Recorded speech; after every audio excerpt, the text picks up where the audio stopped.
dia, eu sou a Isabela, essa é a Carol, Laura, Rafa e Amanda. Nosso trabalho tem como tema o ABC do tipo isquêmico, também conhecido como AVE, acidente vascular encefálico. E vamos abordar tópicos como processo de irrigação encefálica, tipos de AVCI, tipo de morte celular e também as possíveis sequelas. Tudo isso com o objetivo de compreender e analisar as possíveis alterações morfofisiológicas contidas no tema.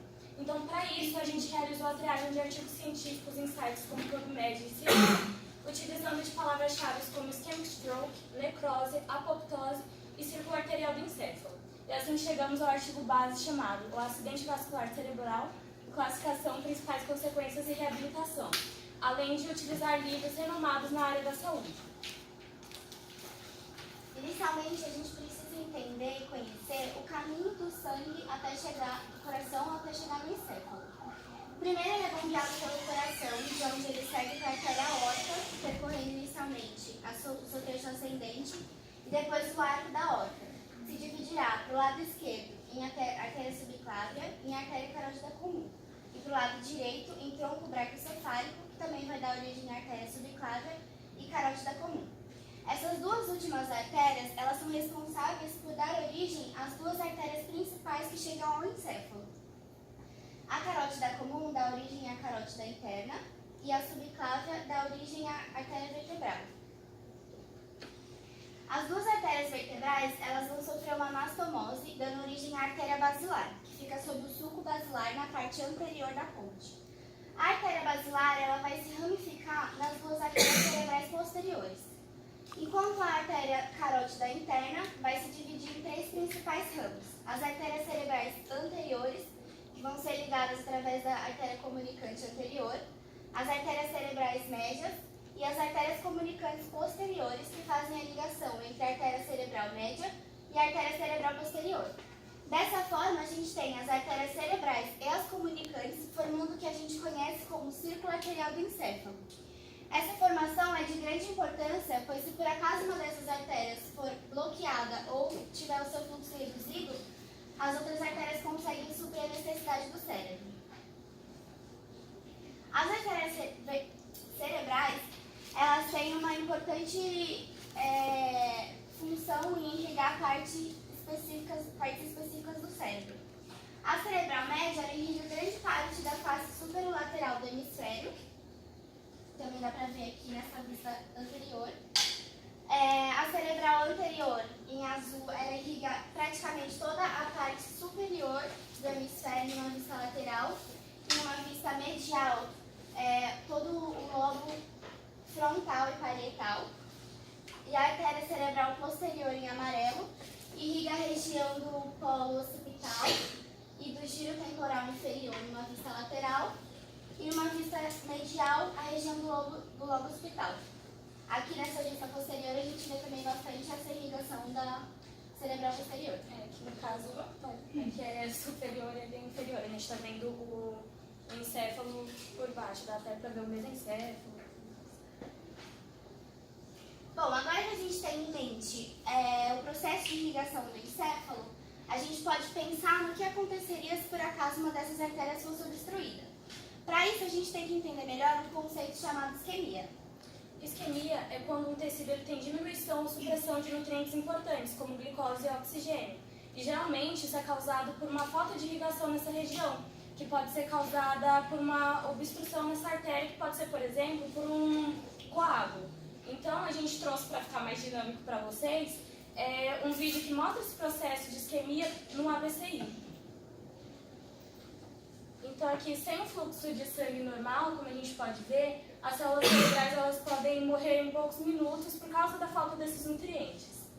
Então a gente tem dois tipos principais de AVCI, o trombótico e o embólico. No AVCI trombótico, o coágulo de sangue ele vai ser chamado de trombo e geralmente ele acomete artérias que possuem placas de gordura decorrentes de o que a gente chama de arteriosclerose. Então, quando uma dessas placas ela é rompida, vai formar uma agregação plaquetária, um trombo bloqueando a passagem de sangue. Agora, a gente tem outro tipo, que é o AVCI embólico, onde é formado um êmbolo em outra região do corpo, que viaja através da circulação para a região cerebral. Aqui, no caso, foi formado no coração. Então esse êmbolo ele vai se depositar nessas artérias, bloqueando também a passagem de sangue. E em uma menor frequência, a gente tem o AVCI lacunar, que ele acomete artérias pequenas e profundas do cérebro. Mas se a gente já viu esse processo todo, a gente tem que ter em mente e sabe que o tecido nervoso ele é altamente dependente de glicose e oxigênio para que seja produzido o ATP. E esse ATP ele é essencial para a manutenção da vida da célula. Então, se houver esse processo de isquemia, houver essa obstrução, a gente vai ter provavelmente uma morte dessas células. Então, a gente trouxe aqui para destacar para vocês 3 tipos principais de morte celular. A primeira é a necrose, por causa dessa produção reduzida de ATP, como a gente citou, não vai ter o bom funcionamento da bomba de sódio e potássio, que depende de ATP para funcionar. Então, ela não vai conseguir liberar o sódio para o leque e o potássio para o líquido. Então, com esse comprometimento da função, vai ter um influxo maior de sódio para dentro da célula, e a gente sabe que o sódio é altamente atrativo à água. Então, vai ter um influxo também de água, o que vai determinar um inchaço da célula, que a gente chama de edema citotóxico.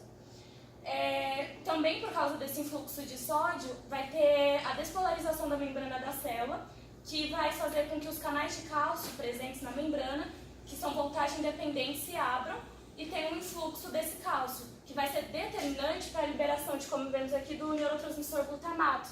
E o glutamato ele vai causar excitação desenfreada no neurônio pós-sináptico, que é o processo que a gente chama de excitotoxicidade, que ou vai prejudicar de forma muito grave essa célula, ou vai fazer com que ela seja perdida. Então, o que a gente pode ver nesse processo é que a gente vai ter um inchaço da célula, a lise, a liberação do conteúdo celular, então a gente vai ter inflamação do tecido circundante e assim, ou seja, o processo da morte da célula.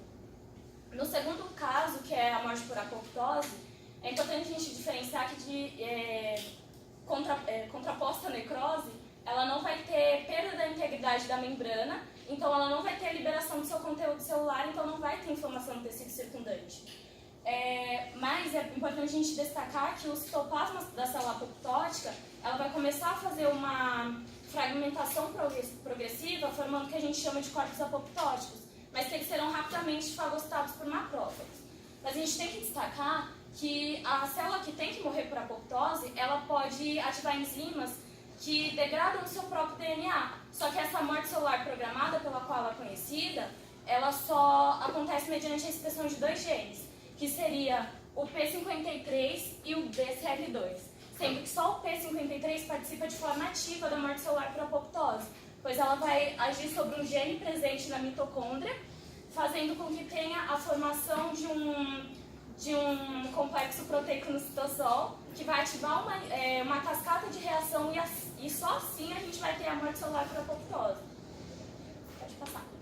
E o terceiro e último tipo, que é a autofagia, ela é conhecida por ter a degradação dos seus componentes celulares, a digestão dos seus componentes celulares através dos lisossomos, onde a gente vai ter a participação dos vacuolos autofágicos, que são um tipo de lisossomo especializado para fazer a degradação desses próprios componentes da célula. Então, ela só vai fazer esse mecanismo de reciclagem quando ela for desprovida de oxigênio e nutrientes, como é o caso que a gente está citando aqui, que a gente está detalhando aqui. Então, quando essa célula já tiver o seu período de morte, o seu período de sobrevivência determinado e ela já não consegue mais sobreviver, ela pode manifestar a morte celular por apoptose, que é muito curioso. Então, nesse esquema, a gente pode ver a manifestação do gene principal que a gente citou, que é o gene P53. Só que a gente tem que ter em mente que existem fatores que nos deixam mais propensos a ter um episódio de AVCI. Então, segundo um dos artigos que a gente utilizou como referência para o nosso trabalho, foi realizado um estudo com 262 pacientes idosos na faixa de 60 anos ou mais que já foram diagnosticados anteriormente com AVCI, onde os principais fatores determinantes foram hipertensão, tabagismo, etilismo, cardiopatias, diabetes mellitus e dislipidemia. Bom, sabendo que o processo de isquemia leva à morte celular, fica mais fácil a gente pensar nessa situação que vamos ter um comprometimento ou perda de funções cerebrais. De acordo com os artigos pesquisados e com a literatura, a artéria mais acometida nos casos de AVCI é a cerebral média. E nessas lesões a gente tem as principais sequelas. A afasia, que é um distúrbio de linguagem que afeta a capacidade de comunicação da pessoa. A hemiplegia, que é a paralisia da metade do corpo. A hemenopsia homônima, que é a perda da visão temporal e nasal de cada olho. A hemipostesia, que é a diminuição da sensibilidade na metade do corpo.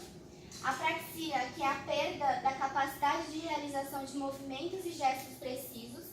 E a alexia, que é um distúrbio de leitura, onde a pessoa tem a perda ou incapacidade de ler por causa de uma percepção alterada nas letras ou palavras.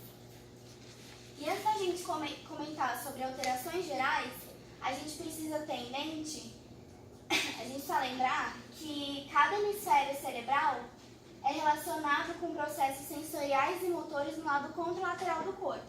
Ou seja, lesões no lado direito do cérebro causam danos no lado esquerdo do corpo e vice-versa. Essa tabela a gente trouxe as principais alterações relacionadas a outras artérias acometidas. Nas funções motoras, a gente tem principalmente uma alteração no controle postural e de realização de movimentos voluntários, principalmente por causa de uma alteração do tônus muscular. Nas funções sensoriais, principalmente alterações relacionadas à propriocepção, sensibilidade, dor, visão e nível de consciência e aprendizagens também. Nas funções perceptivas, também há uma propriocepção alterada e o que a gente chama de agnosia, que é a dificuldade de reconhecer objetos familiares. E na comunicação a gente tem a afasia, que já foi explicado anteriormente. Hoje em dia se tem conhecimento de que as lesões podem ser irreversíveis ou não, dependendo do tempo em que a isquemia permanece e o tecido fica privado de sangue arterial. Por isso é muito importante que a gente saiba reconhecer os sinais e sintomas iniciais de um AVCI. Esse quadro ele apresenta um teste rápido que pode ser realizado quando você tem algum tipo de suspeita. As 3 primeiras letras fazem referência a uma dificuldade de sorrir, porque a pessoa fica com a boca torta, de abraçar, porque a pessoa perde a capacidade da elevação do braço por causa de perda de força, de cantar uma música, por exemplo, porque ela tem dificuldade na fala. E o U é de urgência, pois quanto antes for chamado o SAMU, que é formado por todas as iniciais, maiores serão as chances de reverter as sequelas e os danos. Então, assim, a gente pode concluir que, apesar da existência do círculo arterial do encéfalo, quando uma dessas artérias ela é obstruída, ela pode causar danos morfofisiológicos graves, como a morte da célula, que pode se manifestar na forma de agir de uma pessoa na realização de movimentos que a gente viu que às vezes são simples. Então, assim, se faz necessário analisar todos os aspectos contidos no AVCI, para que assim a gente reconheça e tenha a chance reduzida de uma pessoa que está sendo acometida ter umas sequelas que são consideradas graves. E aqui estão as nossas referências.